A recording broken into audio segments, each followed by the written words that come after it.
রাজধানীর নয়াপল্টন থেকে গুলশান, কেন্দ্রীয় কার্যালয় থেকে চেয়ারপারসন অফিস কিংবা অদূরের বাসভবন সবকিছুই হচ্ছে সংস্কার। ঘষামাজা ছাড়াও বাড়ানো হচ্ছে নিরাপত্তা।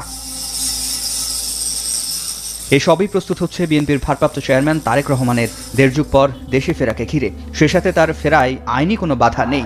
তবে আওয়ামী লীগের জন্য এই মুহূর্তে দুঃসংবাদ হচ্ছে, এই মুহূর্তে বলা হয়ে থাকে যে বিএনপিতে তারেক রহমানের পরে যিনি সবচেয়ে বেশি প্রভাব প্রতিপত্তি বিস্তার করেন এটা হচ্ছেন সালাউদ্দিন আহমেদ, বিএনপির স্থায়ী কমিটির সদস্য। তিনি বলছেন গতকালকে সচিবালয় সম্পর্কে অবাক করা তথ্য দিয়েছেন হাসনাত আব্দুল্লাহ। সচিবালয়ের অন্দরে কি ঘটে আপনি কল্পনা করতে পারবেন না। আমলাতান্ত্রিক জটিলতা কাকে বলে এই ভিডিও দেখলে বুঝতে পারবেন। দর্শক, অবশেষে তারেক রহমান দেশে আসছেন। তিনি কবে দেশে আসছেন এই বিষয়ে একটি প্রতিবেদন দেখতে পারবেন। এমনকি তার দেশে আসাকে কেন্দ্র করে যে প্রস্তুতি নিচ্ছে বিএনপি নেতা কর্মীরা, তারা পাশাপাশি দেখতে পারবেন যে সচিবালয়ে কিভাবে ঢুকে পড়েছে আওয়ামী লীগের দালালরা। এমনকি এ সকল আওয়ামী লীগ দালালের জন্য বড় দুঃসংবাদ, সচিবালয় থেকে ছাঁটাই করা হচ্ছে কয়েকশো আওয়ামী নেতা কর্মী। এই ভিডিওতে দেখতে পারবেন সে সকল কর্মকর্তারা কি পরিমাণ ষড়যন্ত্র করেছে। অবশ্যই ধৈর্য সহকারে ভিডিওটি শেষ পর্যন্ত দেখবেন, একটি লাইক করে আমার সাথেই থাকবেন প্রিয় দর্শক। রাজধানীর নয়াপল্টন থেকে গুলশান, কেন্দ্রীয় কার্যালয় থেকে চেয়ারপারসন অফিস কিংবা অদূরের বাসভবন সবকিছুই হচ্ছে সংস্কার। ঘষামাজা ছাড়াও বাড়ানো হচ্ছে নিরাপত্তা। এসবই প্রস্তুত হচ্ছে বিএনপির ভারপ্রাপ্ত চেয়ারম্যান তারেক রহমানের দেড় যুগ পর দেশে ফেরাকে ঘিরে। সে সাথে তার ফেরায় আইনি কোনো বাধা নেই। দেশে ফিরে তাকে আদালত প্রাঙ্গণে যেতে হবে না বলেও জানান দলের আইন বিষয়ক সম্পাদক। আদালত প্রাঙ্গণে আর ওনার কোনো ধরনের কোনো ম্যাটার নেই, যেহেতু ওনার না প্রত্যেকটা মামলায় উনি খালাস পেয়েছেন। আর অনেকগুলা মামলা আছে যেগুলা জরুরি অবস্থার সময় দায়ের করা হয়েছিল, সেগুলা বাতিল হয়েছে। আর শেখ হাসিনার সময়ের মামলাগুলা খালাস এবং নিষ্পত্তি হয়েছে আদালতের মাধ্যমে, যথাযথ আইনি প্রক্রিয়ার মাধ্যমে। যদিও এখনও কাটেনি তার নিরাপত্তার ঝুঁকি। দলীয় সূত্র বলছে নিরাপত্তা নিশ্চিতে দুইটি বুলেট প্রুফ গাড়ি কেনার অনুমতি পেল বিএনপি। অপেক্ষায় আগ্নেয়াস্ত্রের লাইসেন্সও। স্বরাষ্ট্র মন্ত্রণালয়ে জাতীয়তাবাদী দলের পক্ষ থেকে আপনার আবেদন করা হয়েছে বুলেট প্রুফ গাড়ির জন্য, আগ্নেয়াস্ত্রের জন্য লাইসেন্স চেয়েছেন। গাড়ির অনুমোদনটা পেয়েছেন, লাইসেন্স বোধ অপেক্ষাধীন। এখন নভেম্বর মাসের শেষ দিকে তিনি দেশে আসবেন বা আসতে পারেন। এদিকে নির্বাচনের আগে দলের শীর্ষ নেতার দেশে ফেরা ঘিরে তৃণমূল থেকে কেন্দ্র পর্যন্ত সাংগঠনিক প্রস্তুতিও নিচ্ছে বিএনপি। আমাদের ভারপ্রাপ্ত চেয়ারম্যান জনাব তারেক রহমান সাহেব উনি দেশে ফিরবেন, সেজন্য আমাদের দলের পক্ষ থেকে যে সকল প্রস্তুতি নেওয়া, আমাদের দলের পক্ষ থেকে কিছু সিদ্ধান্ত নিতে হয়েছে, আমরা সেই প্রস্তুতিও নিচ্ছি। মাঠের প্রস্তুতি আমাদের ইনশাল্লাহ অনেক শক্ত এবং শক্তিশালী সংগঠন হিসাবে আমাদের অবস্থান। নিরাপত্তা বিশেষজ্ঞরা বলছেন বিএনপির নিজস্ব নিরাপত্তা বাহিনী যথেষ্ট নয়। রাষ্ট্রীয়ভাবে নিরাপত্তা নিশ্চিত করতে হবে তারেক রহমানের। যখন দেশে আসবেন ওনার নিরাপত্তাটা কিন্তু হালকাভাবে দেখার কোনো সুযোগ নেই। বিএনপির personal security force is not enough. এটা দিয়ে যেই পরিমাণ নিরাপত্তা দরকার সেটা কিন্তু দেওয়া সম্ভব নয়। তো আমরা অবশ্যই এর জন্য সরকারের কাছে যাবো। সরকার এখন এসএসএফ দিবে নাকি আর্মি দিবে নাকি কাকে দিবে, এটা সরকারের বিষয়। ঠিক কত তারিখ তারেক রহমান দেশে ফিরবেন সেটি এখনো জানা না গেলেও এটি নিশ্চিত যে দেশে ফেরার আগে তিনি সৌদি আরব যাবেন। ওমরা শেষেই দেশে ফিরবেন তারেক রহমান। উনি ওমরা করতে যাবেন, শুন নেক্সট মাসে যাবেন এবং ওমরা করার পরেই আমরা জানতে পাবো। আমার একবার কথোপকথনে ভার্চুয়াল মিটিংয়ে এসে উনি বলেছেন আমি আপনাকে 1 মাস সময় দেবো কবে আসবো। তো আমরা অপেক্ষায় আছি উনি কবে সে ডিক্লারেশন দিবে। তবে আমাদের প্রস্তুতি আমরা চালিয়ে যাচ্ছি।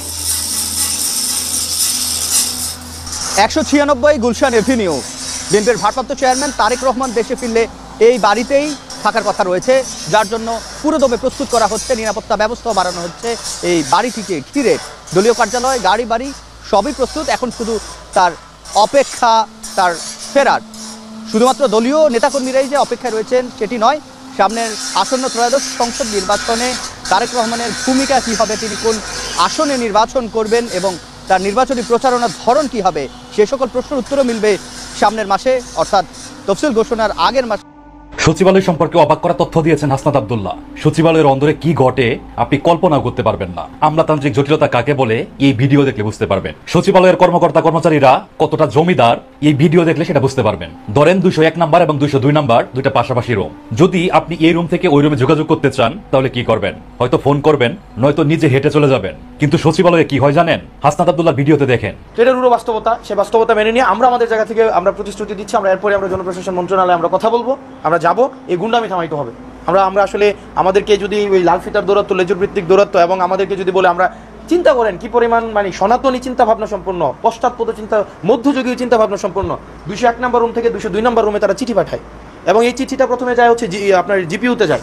মানে 201 থেকে 201 নম্বরে একটা রিকোয়েজিশন দিবে, ধরেন কিনবে, ময়লার ঝুড়ি কিনবে, তখন এটা চিঠি পাঠাবে, চিঠি যাবে জিপিইউতে, জিপিইউ থেকে এটা অ্যাপ্রুভ হয়ে আবার 202 নাম্বার আসবে, 202 নাম্বার আবার এটা জিপিইউতে পাঠাবে, জিপিইউ আবার 201 নাম্বারে পাঠাবে। অথচ তাদের সাথে তাদের চা খাইতেও দেখা হচ্ছে, মন্ত্রণালয়ে বাদাম এবং ফ্রুটস খাইতেও তাদের দেখা হচ্ছে, নিয়মিত তাদের কথা হচ্ছে, সোশ্যাল এনগেজমেন্ট হচ্ছে, তারা একসাথে মিলে ব্যবসাপাতিও করতেছে, তারা একসাথে মিলে পার্সেন্টেজ ভাগাভাগিও করতেছে, সবই করতেছে। কিন্তু তাদের কাজ করার ক্ষেত্রে এই জিনিসগুলোকে তারা শুধুমাত্র এই যে আমাদের পুরো ফ্রেম, আসলে আমাদের এই প্রশাসনের পুরা মানে খোলনলচে আমাদেরকে পাল্টাই ফেলতে হবে। এটার পরবর্তীতে আমরা মাঝে মাঝে মনে হয় যে কিছুদিন আগে খুবই দুঃখজনক ঘটনা, মাইলস্টোনে যে বিমানটা পড়ছিল, এটা মাইলস্টোনে না পড়ে এটা সচিবালয়ে পড়া উচিত ছিল।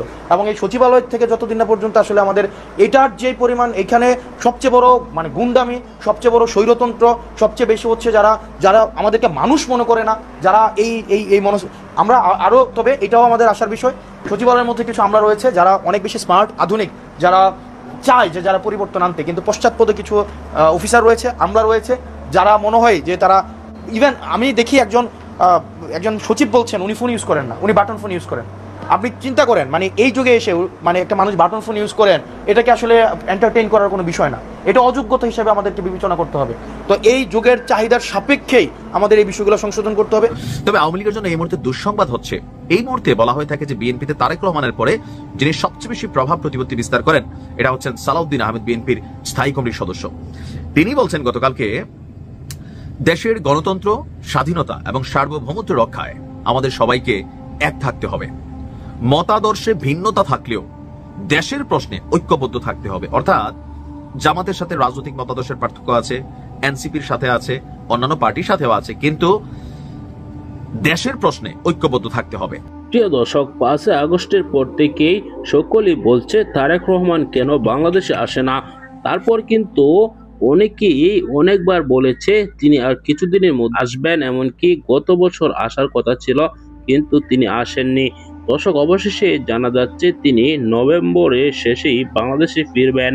নভেম্বরে তিনি একটি উমরা হজ করবেন। সেই উমরা হজ শেষে জুবাইদুর রহমান সহ তার মেয়েকে নিয়ে তিনি বাংলাদেশে ফিরবেন।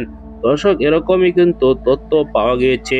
তার দেশে আসাকে কেন্দ্র করে ব্যাপক প্রস্তুতি নেওয়া হচ্ছে। বিভিন্ন কার্যালয়গুলোতে আবারও পরিষ্কার পরিচ্ছন্নতা করা হচ্ছে।